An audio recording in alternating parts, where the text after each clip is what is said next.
Hello guys.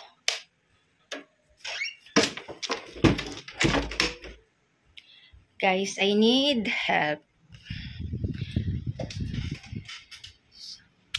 Sa mga makakapanood po nito, please take time na saglit lang, panoorin nyo yung video, baka makarelate kayo. Kung hindi naman kayo makarelate, ay bigyan nyo lang ako ng payo, kahit na hindi mo ko kilala. Kasi matutulungan mo na ako niyan kung sakaling may gagawin ka dyan sa comment section. Kukwento ko lang, no. Kasi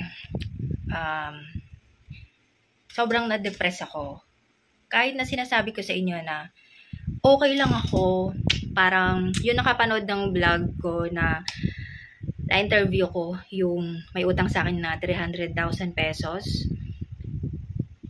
Parang kalmado lang ako. Yung iba naiinis, ang laki niyan, 300 is 300.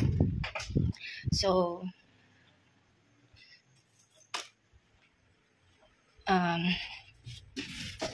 pero ako kalmado lang, 'di ba? And gusto ko malaman niyo na kailangan ko kasi maging kalma. Kasi pag hindi, mental health ko naman yung nakasalalay doon. So, napapanood nyo kung umaalis, nagbabakasyon. Pero bukas naman yung tindahan, huwag kayong mag-alala. Nandun si mama ko, nandun na din yung papa ko, nandun din yung panganay ko. Open pa din po yung tindahan minsan. Ako pa ngayon nag-order. Naka-monitor pa rin pa minsan-minsan. Pero bihira akong manood sa CCTV kasi ayokong ma-stress. Alam nyo, yung meron akong ubo na matagal ang tagal gumaling. December pa yung ubo ko. Mapapansin nyo pag nagbablog ako, umuubo ako. Parang may phlegma na hindi malabas. So, pina-COVID test ako. May, X-ray sa baga. So, kung may andyan pa yung record ko, ipa-flash ko dyan. Para totoo talaga. Ano nyo na totoo. So, negative ako sa COVID. At, yung result ko, pwede ko pakita dyan sa inyo para magkaroon din kayo ng idea kung marunong kayo magbasa, yan pwede nyo i-comment. Nagpa-check up ako yung dugo, tsaka yung ihe, kinuha sa akin. Ilalagay ko din dyan yung result. So far, fatty lang, iwas lang sa mga taba. Pero nagka-vertigo ko guys. Alam mo yun, feeling na nakatayo lang ako, bigla akong mahihilo. Naglalakad lang ako para kung matutumba. Para kang nasa barko na ang lakas ng alon. Minsan, pag nakahiga ako, biglang ikot lang ako, nahihilo na ako kaagad. Kahit na nakikita nyo akong steady, example, ganito, nakikita nyo akong steady, pero sa sarili ko, hilong-hilo ako, ikot. Hindi ko alam kung saan ako kakapit, hindi ko alam kung saan ako hahawak. So, naranasan ko yan. Imagine mo, yan yung stress na nadulot sa akin. Kasama na rin siguro yung sobrang pagod sa tindahan kasi pagod naman talaga nung time na ako lang mag-isa. 'Di ba? Wala pa si mama nung hindi pa sila nakabalik, nasa probinsya sila. So, tapos umalis na yung pinsan ko. Ako lang lahat. So, grabe talaga yung pagod. Kaya nga, nag-adjust ako ng oras ng opening. 11 na ako nagbubukas to 12 midnight. Hindi na tulad before na ang aga kasi nahihilo na ako pagdating ng gabi. Kasi imagine mo naman, hindi naman ordinary yung tindahan ko. Hindi naman yun maliit na normal lang. Siyempre, madaming bumibili pa isa-isa. So, pagod talaga doon. Kailangan nga doon palaging dalawa yung tao kasi pag nagdag sa GCash, ganyan. So, ngayon, ang update dun sa vlog ko na na-interview ko yun, o makita nyo yun kung napanood nyo yun, kalmado lang. So, may mga video ako doon na pumapayag siya na i-video ko siya. Sinave ko yun just in case na baliktarin niya ako, 'di ba? Kaya sinecured yung sarili ko. Tawang-tawa siya sa video na pumapayag siya. Okay siya na mabash, baka matulad siya ni Wamus na mag-trending, pero hindi yun nag-trending. So, nakasave yun. At least, diba, na pumapayag siya, willing siya mabash. Pero nasa akin lang yung video na yun. Tapos, umalis na po siya, wala na siya sa lugar namin. And, ang laki ng tampo ko kasi, pero sinasarili ko lang kailangan ko siya ilabas ngayon. And may nakita din kasi ako na-update dun sa 300,000. Kaya naisipan ko mag-vlog. So, nangyari sa akin yung kala nyo nagbakasyon lang ako. Pero, nilalabanan ko yung anxiety ko. Kasi, syempre, sinasabi ko, okay lang ako, pero hindi ako okay deep inside. Kaya, kailangan ko talagang magbakasyon, ano yung sarili ko. And good thing, alam niyo na wala na din yung ubo ko, kahit na wala naman ako ininom doon. Siguro, gumaling ako sa dagat nung nagpangasinan. Tapos, umalis na po siya. Hindi ko pa dapat malalaman, parang siguro masusurprise na lang ako. Nagtanong lang ako doon sa isang nasanlaan niya. Sinabi na nagkabayaran na sila. So, expected ko kahit bigyan niya ako ng down na 5K. Take note, parang September or August pa yata yung huli niyang bayad sa akin last year pa, 2023. March na tayo ngayon. So, hindi na niya talaga ako binabayaran. Binayaran niya lang ako ng 1K. Na dapat hulog niya lang yun. Yung 1K na pangako niyang linggo-linggo siya maghuhulog. So, okay na sana kung may 4,000 ako every month. Pero wala pa din. Tapos, nung nabuking ko na siya na wala na pala sa'yo yung bahay, sabi niya, sige, sa'yo na yung, binigyan niya ako ng istante, basag. 2 lang matino. May damage yung 3. Yung lagayan ng bigas, yung mga tira-tirang sabitan ng chichirya, tapos, yung ref, nakuha ko yung ref, pero dapat hindi. Kasi, ako kasi si hayaan na umaasa ako sa karma. Pero, ang daming, alam mo yun, hindi ko na maramdaman yung awa sa sarili ko, pero, yung mga tao sa paligid ko naiinis. Kasi, kaya hindi ako umano, kasi hindi ako pwedeng magalit. Dahil, pag nagalit ako ng sobra, nagka-cramps yung mga daliri ko, ng naninigas. So, hanggat maaari, pinipigilan ko, ayoko magalit. Kaya nga, minsan, pag may basher ako dyan, hinayaan ko lang, hindi ko na binabasa. Pag alam ko yung video ko na to, ang daming basher. Pag may nag-notification, pag alam ko doon, hindi ko na siya binabasa. Kasi, para sa sarili ko din. Imagine mo, yung taong may utang sa akin, hindi lang siya sa akin may utang. Kung 300 utang niya sa akin, may utang din siya na 300,000 sa ibang tao. May utang din siya na 100,000 sa ibang tao. May 52. Nung umalis siya at nalaman ng tao na ako yung huli niyang kasama, akala na sa akin napunta yung bahay. Pero hindi po sa akin napunta yung bahay. Mga halos sirang gamit yung napunta sa akin. Yung ref lang masabi kong matino. May TV, 2 flat screen TV, pero 2 rin yung sira. Pinaayos ko pa yun. Yung 2, pinaayos ko. 2 flat screen TV. May parang stackable, yung kulay black na lagayan, meron. At saka mga rita-ritaso. So, 5,000 lang daw mabebenta yung ref. Tapos yung TV, inayan ko na doon, pero syempre pinaayos ko pa yun yung 2. Tapos, nung nandito pa siya, September or August yung huling bayad niya sa akin, 'di ba? Tapos nagbigay siya ng 1,000 bago siya umalis. Ang hirap nga niyang singilin nang nandito siya. Paano pa kaya ngayon? Bago ako nag-vlog, chinat ko siya ulit kasi sabi niya makakahulog na siya. Pero bago yung chat ko ngayon lang, hindi na siya nag-reply sa akin. Ang pangako naman niya, wala siyang tinatakbuhan. Hindi siya magba-block, hindi siya magde-deactivate ng Facebook. Yes, totoo, hindi siya nag-block, hindi siya nang-block, hindi siya nag-deactivate. At nag-chat pa siya ng iba. And, nung nalaman nila na umalis siya, may 4 na nag-message sa akin, na may utang din pala sa kanya. Napakadami. Sobrang laki ng utang niya kung ang idadahilan niya ay may hindi nagbayad sa paluwagan.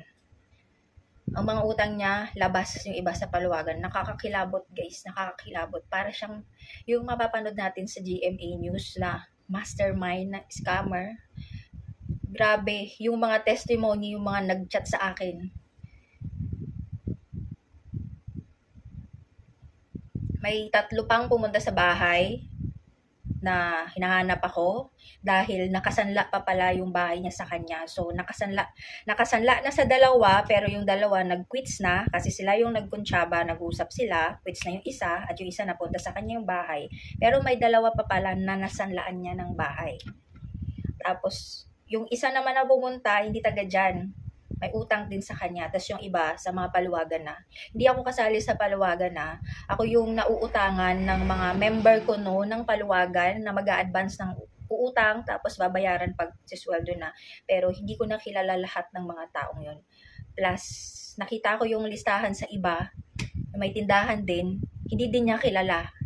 So, kung bibilangin lahat yung mga taong yun, plus yung mga taong nakasanla dun sa iba ng mga pangalan na hindi din namin kilala, mga gawa-gawa. sobra-sobra na. Saan niya nakuha yung mga pangalang yun? Kasi ilan lang naman sila sa paluwagan. So, hindi nga siya magbablock, pero hindi na siya nagre-reply. Tsaka nung nandito pa siya, hindi na siya nagbabayad. Kasi pag may pera daw siya, binabayad niya dun sa tao na hinaharas siya. So, sabi ko, ako hindi kita hinaharas. So, hindi mo ako babayaran kasi hindi kita hinaharas. So, huwag kayo maniwala sa kill them with kindness. Wala yun. Kasi, nanghiram pa siya sa akin ng halagang 10,000 pesos. Walang kasulatan yun. Tiniwala ko lang sa kanya kasi nung time na yun, sisweldo na siya sa paluwagan niya. Kasi sabi niya, dadalhin sa ospital yung nanay niya. Ako kasi pagdating sa mga nanay, talagang bagsak ako eh. Surrender ako dyan. So, sige te. Wala nang kasulatan, total sisweldo ka na. 10,000, walang sulat. Pero, yun din pala ang dinahilan niya dun sa iba. Sa nanay niya din. Tapos, dinahilan din niya dagdag sa bahay. Hindi ko alam kung saan niya inano yung pera talaga. Tapos, minsan lang ako magtiwala sa tao. Tingin ng iba sa akin, sobrang matari talaga ako. Tsaka, takot akong makipag-close friends. Mas gusto kong nasa loob lang ng bahay. Nagsa-social media. Masaya na ako doon. Kasi, takot akong maloko. Usually kasi mga kaibigan na nakikita nyo lumalapit sa akin. Madalas dyan, nakiki-benefits.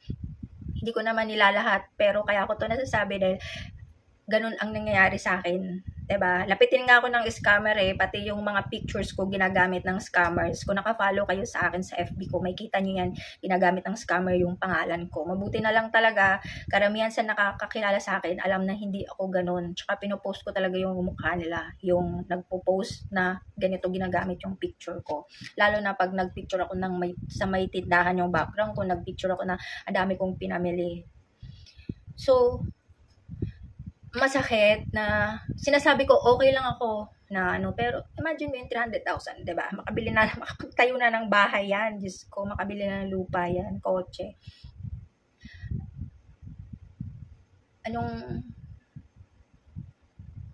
Parang minsan naisip ko, ayoko na umasa kasi kung nandito siya, nakikita ko siya, hindi siya nakakabayad, ngayon pa kaya na malayo na siya. So, inisip ko, ako na lang mag-block sa kanya para tuluyan ko na siyang let go. Kasi sa puso ko, inisip ko pa din na ma-realize niya yung tulong na ginawa ko sa kanya. Kasi ako lang yung nagpahiram sa kanya na napakababa po ng interest. Yung sa nanay niya, wala pong tubo yun. Sa iba, 20% ang tubo niya. Sa akin, baka lang po. Na-stop na yung tubo doon. Sinama ko pa siya before sa Choco Money. Sinasama ko siya sa mga racket ko kasi gusto ko magkapera siya. Nung nanalo siya sa Choco Money, hindi ko na kinuha yung panalo niya nung nakasama siya sa inisip ko kasi ma-realize niya na ako lang yung napakalaki ng utang niya sa akin, pero hindi ko siya pinahiya, hindi ko siya sinigawan. Ni minsan, hindi ko siya pinabarangay. Kasi ang daming nagbarangay na sa kanya, hindi na mabilang. So, sabi niya, barangay na naman. Huwag na natin, sa barangay, pag-usapan na lang natin dito. Naniniwala pa rin ako sa pakiusap niya. Ganun ako katanga, guys. Kasi inisip ko, marirealize niya na ako lang yung hindi namahiya sa kanya na sinisingil siya. Kasi naniniwala ako alam mo yun, wala naman akong ginawang masama sa kanya eh. Inisip ko pa nga siya na dapat magpalakas siya kasi sabi niya, niloko lang din daw siya ng mga pinaggarantoran niya. Paano siya niloko ng ginarantoran niya? Hindi nga kilala yung mga taong yun. May mga lumapit sa akin, hindi same nang sinabi. Pag sinabi, samahan mo ko dun sa ginaranturan mo, hindi niya maturo kasi walang tao na ganun. Walang ganung pangalan, gawa niya lang. Kasi, meron pa rin sa akin na umaasa pa din kahit papaano. Sendan niya ako ng 1K, di ba? Namamalimos ako sa sarili kong pera. Okay, sendan niya ako ng 1K. Yun, umaasa pa din ako ng ganun. Samantalang dati pag nangihiram siya, nandito ako sa San Mateo noon, nasa QC siya. Utusan ko pa si Jap, tara, punta tayo QC, hahatid natin yung pera, mag-withdraw ko, 20, 30, pinakamalaki kong nabigay, 30, sa iba't ibang tao yun. Hindi ko naisip, lumaki na pala ng gano'n. Kahit tinotal ko siya, minus ko yung mga natubo niya before, laki pa din nang nawala. Wala. Kahit itapal yung, ibalik ko yung natubo. At pera ko pa din yun. Kapital yun. So, hindi nga siya magbablock, pero andyan pa siya, nakikita ko sa messenger eh. Parang, saya-saya niya. Hindi siya ako yung na-depress. Malaki yung tiwala ko, sabi niya. Ang dami niya kasing dahilan, tas yung dahilan niyang yung lahat, kung ba't siya manghihiram, ay puro paawa. Siguro alam niya kung paano kunin. Bukod sa ginaranturan niya kuno, ang sarili niyang utang ay 90,000 sa sarili niya. Tapos, ewan ko, ano ba, ako na lang ba yung magbablock sa kanya? Kasi syempre, bilang pangako niya sa sarili niya, babayaran niya daw lahat. Pero hindi na ako naniniwala dun kasi sinabi nga niya dun sa isang taga dun sa amin eh. Hindi daw niya babayaran si ganito kasi pinahiya na siya. Ako, hindi ko naman siya pinaya. Hindi niya ako binabayaran. Diba? Wala siyang balak magbayad. Kasi, nakita ko yung FB niya nun, Matinik, pangalan. Tapos, hindi ko alam bakit may taong ganun. Hindi ko alam. Grabe. Alam mo yung napapanood mo sa pelikula na bakit may ganitong klase ng tao na hindi mo masikmura. Pinakitaan mo naman ang mabuti. Minsan pinagtanggol ko pa siya. Bakit ang laki ng inihiram niya? Hindi, kailangan. Alam mo yun, pinagtatanggol ko. Kaya minsan ayoko dati naloko din ako nung bakla. Pinagkatiwalaan ko din yun. Pero 3,000 plus lang yun. Pero nung time na yun, dahil wala akong kaperang-pera, pati extrang pera ko binigay ko sa kanya. Sakat din noon kasi tinuring ko din yung kaibigan. Tapos, nabalita siya sa GMA na nagnakaw ng laptop. Niloko din niya yung kaibigan niyang bakala. Sa bisyo naman yun. Alam mo yun, kaya ayokong magkaroon ng kaibigan talaga na kasi kadalasan, pag nandun na yung tiwala ko, dun ako naluloko. Kaya mas gusto ko na lang talaga mag-isa ako. Kasi introvert naman ako di ba? Usually introvert. Bihira yan makipag-social media. Makipag face-to-face. Mas gusto yan mag-isa. Kaya maswerte ka kung kinakausap kita. Pag gusto talaga kita, ililibre kita. Ganun ako eh. Gagawin ko lahat sa'yo. Kaya double yung sakit sa akin kasi napagsasabihan ko siya ng mga ko before, hinaing ko, magaan loob ko sa kanya. Hindi ko alam kung kinuha niya lang ba yung loob ko. Kaya doble yung sakit. Umaasa pa din naman ako na magbibigay siya kahit 1K. Pero parang doon ako lalo nasasaktan. Parang, kasi sa utak ko pa din na nangihinayang ako sa pera. Kasi pinaghirapan ko yun. Hindi basta-basta yun, 300,000. Dati niloko din ako, diba? Pera din, Diyos ko. Kaya lang, parang hindi ako tuluyan na makakapag-move on. Nandyan, ako na lang ba magbablock sa kanya? Tapos, let go ko na lang talaga yun. Kasi, hindi naman kami mayaman eh. Yung mga magulang ko nangangailangan din. Siyempre, nandyan pa yung mga anak ko. Tsaka, pinaghirapan ko kasi yun. So, sana, let go ko na lang. Kasi kahit na nandyan siya, chat mo, hindi naman siya magre-reply. Kahit na umaasa ako, magsasend siya. Kahit 1K. Pero wala. Kaya,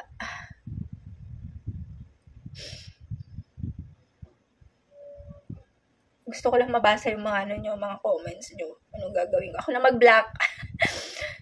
Pero parang hirap kasi nga.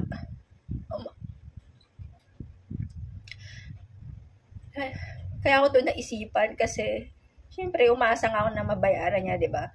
Pero dami lumapit, dami nag-message, may iba pa siyang utang. Meron nga siyang utang sa GGives tsaka Bill Ace. Kasi nung hinawakan ko yung cellphone niya, nakita ko, nagte-text, ng Gcash.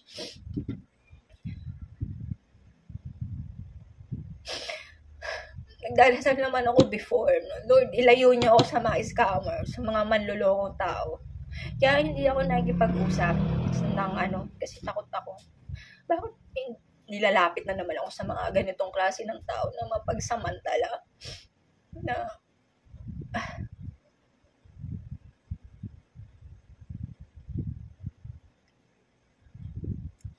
nung nalaman ko na binenta na niya yung bahay. Tapos wala akong nakuha.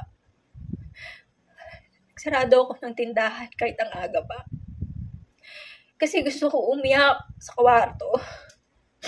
Pero wala akong iyak. Sama ng pakiramdam ko. Parang ginusan ako ng malamig na kasi aalis na siya. Hindi siya nakabayad na nandito. Paano pa pag umalis siya? Puro ko lang siya pangako. Hindi ako maiyak ng ganito. Ngayon nga, naiyak ko eh. Noon hindi. Alam ko, sinulat ko pa yung sa notebook ko anong date yun. Sama talaga ng pakiramdam ko, pero walang lumalabas na luha. Kaya yung iba sabi, puro ka nalang gala, itanong mo yung tindahan mo, iniiwan mo. Bukas pa rin naman yung tindahan ko eh. Kailangan ko lang talaga ng sariwang hangin. Nilalabanan ko lang yung depression ko, nilalabanan ko. Kasi parang kaka-recover ko lang doon sa nangyari sa akin. Tapos eto na naman siya, di ba? Wala namang, ang lang sa akin, puro pera. Puro nawalan ng pera. Yun lang issue, puro nawalan ng pera. Yun lang, yung pinaghirap. Yun nga, kaya nga ako maalis. Sabi nung, ba't ka nililibre ng ganyan? Pinaghirapan ko naman yun. At least sumaya ako. Magkano lang yung ginastos ko. Barya lang yan nawala sa akin, di ba? Compare dun sa napunta sa kanya na 300,000 tapos niloko lang ako. At least yan, naging masaya ako. Papunta ako sa iba't ibang lugar. Yun lang issue sa akin talaga. Kaya minsan nakakapagod na din magsipag. Kasi, saan ba nanggaling yung pera ko? Sa tindahan. Minsan, sa endorsement. Kaya ako sinasabing minsan, kasi hindi lahat ng endorsement may bayad. Yung iba, commission lang. So, kung hindi ka magsisipag, wala kang makukuha. Karamihan dyan, nasa tindahan talaga. Kasi, hindi naman ako magastos, 'di ba? And mahilig ako sa mga promo. Ang dami kong malaki natitipid ko diyan sa promotions na 'yan. Tapos sa GCash, pinaghirapan ko naman yung pera ko Wala naman akong nilokong tao, napaka-ayos nga ng pakikiharap ko sa ayoko nga sa mga manloloko, hindi nga ako nagsusugal.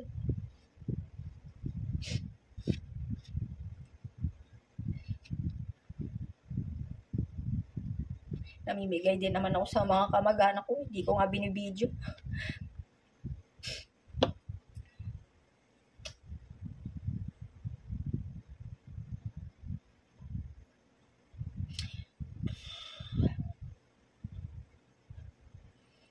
Yun, kailangan ko lang ng ano bang gagawin ko. Let go ko na.